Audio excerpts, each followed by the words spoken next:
আমাদেরকে কারা সহযোগিতা করতেছে আর্থিকভাবে, আমরা যদি তাদের নাম প্রকাশ করি, তারা যে কোনো ধরনের ক্ষতির শিকার হবে না সেই নিশ্চয়তা তো সরকার থেকে দিতে হবে। আসলে সেই কালচার তো আসলে বাংলাদেশে এখনো তৈরি করা যায় না, কিন্তু আমরা চাই সেই কালচারটা হোক এবং সকল রাজনৈতিক দলই সেই সংস্কৃতি গ্রহণ করুক।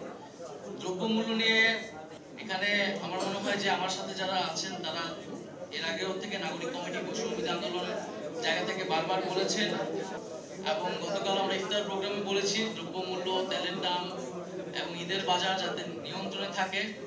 আমরা যেসব অলিগার্ড ছিল বাংলাদেশে, যারা দুর্নীতিবাজ, লুটেরা, ব্যবসায়িক শ্রেণী ছিল, আমরা কখনোই তাদেরকে সমর্থন করি না, করব না।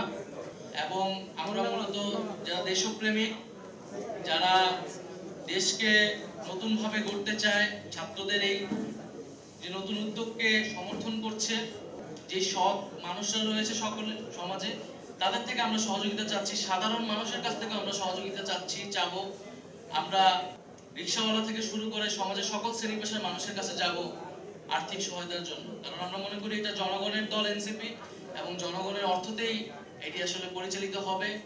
এবং আমরা আমাদের একটা ফিনান্সিয়াল পলিসি টিম গঠন হয়েছে, তারা আমাদের যে ডায়াসপোরা টিম আছে, আরো দেশেরও বিভিন্ন অর্থনীতিবিদ, তাদের সাথে আমরা কথা বলছি এটা পলিটিক্যাল ফিনান্সিয়াল পলিসি ডেভেলপ করার জন্য, এবং সেই অনুযায়ী একটা রাজনৈতিক দল, নতুন একটা দল যাতে পরিচালিত হতে পারে সেটা হয়তো আপনাদের সামনে আমরা পরবর্তীতে উপস্থাপন করব।